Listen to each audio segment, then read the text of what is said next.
જય શ્રી કૃષ્ણ, જય ગૌ માતા. સ્વાગત છે તમારું અમારા નવા બ્લોગમાં. અને ચૈતર માસના ધગધગતા 10 વાગ્યાની ત્યાં તડકો જોવો કેટલો તેજ પડે. તો એટલા માટે આપણે પક્ષીઓને પાણીની અને ખાવાની સુવિધા કરી દઈએ, કારણ કે અત્યારે વાડીમાં એવું કોઈ પાક ન હોય કે પક્ષીઓને ખાવાનું મળતું હોય અને પાણી તો બિલકુલ ન મળતું હોય. અને આ તડકાની જો આપણને એટલી તરહ લાગતી હોય એને કેટલી લાગતી હોય. એટલા માટે આપણે એની પાણીની તો 2 કુંડાની સુવિધા કરી છે, ખાવાની ખાલી 1 કુંડાની સુવિધા કરી. તો આપણે આ ટીંગાડી દઈ, જે આપણી પાસે છે એટલું અત્યારે આપણે કરી. તો આપણે આમાં છે ને પેલા પાણીની સુવિધા કરી દઈ, એટલે પાણી અહીંયા ટીંગાડી દઈ. જો ઉપર વાટે જોઈને જ બેઠા છે, આમ જોવો તો કે ક્યારે પાણી આવે. અને આ તો મેં સાફ કરવા હેઠા ઉતર્યા હતા. હવે તો આપણે ડેઈલી આમાં ખાલી પાણી રેડી દઈએ ને તો સકલા પીધા કરે. પણ આપણે આ શિયાળામાં ઓછું પાણી રેડાણું હતું, એટલે એકવાર હારાય કરવા પડે ને, આપણે કેમ વાસણ ઉટકીએ. અને અને એક બીજી વાત તો એ છે કે આપણે તો અત્યારે ગૌશાળામાં જે વાડો બનાવવાનું કામકાજ હતું એ શરૂ કરી દીધું છે. અને ખૂતા ઊભા નાખી દીધા છે. હવે આડા ખૂતા ખાલી મારવાના છે. તો આ રીતના તો પાઇપ નાખી અને દોરી મારી દીધી ને બધે ઊભા ખૂતા મારી દીધા છે.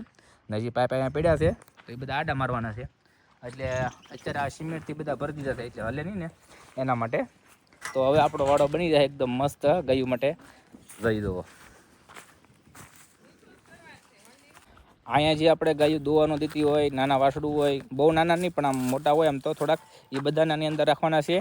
અને જો અહીંયા વડલે છે ને દક્ષા એક હજી બીજું કુંડું ટાંગી દઈ તો અહીંયા સાંયો સારો રહે અને પાણી જે સકલાને પીવું હોય એ પી લે. કેમ?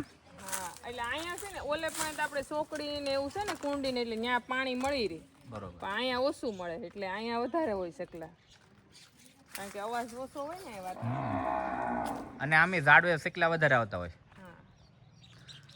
એને ખાવાનું ટીંગાડી દઉં. આ ક્યાં ટીંગાડી? અહીંયા આવડાવલા નથી આમાં. હા. તો આપણે તો એક પાણીનું કુંડું કરી નાખ્યું છે ને એક કુંડામાં બધું અનાજ નાખી દીધું. સકલા ખાધા કરશે અહીંયા એ રીતે કરી નાખ્યું છે. ને આપણે તો ગાયું અત્યારે પાવા નીરવાનું કામકાજ કરવાનું છે. બાકી તો બધું થઈ ગયું છે, પૂરું થઈ ગયું. હાલે હું પાવ અરે 2 ડોલ લઈને પાઈ લઉં.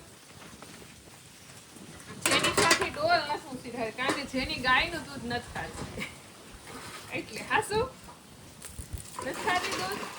ખાવ ને ઘરમાં ઘી અને માખણ જો સૌથી વધારે ખાતું હોય ને તો જેની છે, પણ ડોલ નથી ઉસી ખાતી.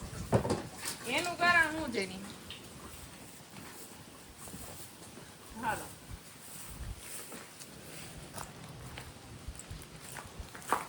એક ડોલ વાસડા લઈ દે નાની, પીધા કરે.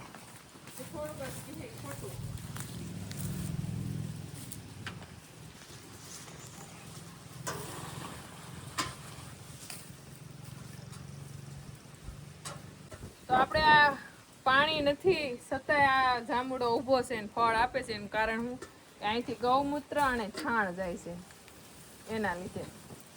જાંબુડો એટલા મીઠા છે એની વાત નહીં કરવાની. કાં છે ને? હા, મને કાપો તો. હાલો, હજી જમરૂખડી પાવી છે, દાડમડી પાવી છે. બહુ મસ્ત જાંબુડા છે. આની મીઠાશ કંઈક અલગ જ છે.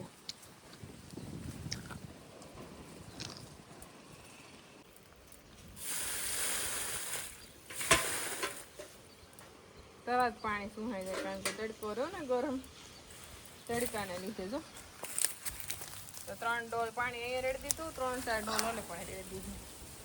હવે વાંધો નહીં. જો કેવું મસ્ત પવન છે, લુંબા. પાણી મળે તો આપણને કેમ જીવ આવે, મેને આવી જાય.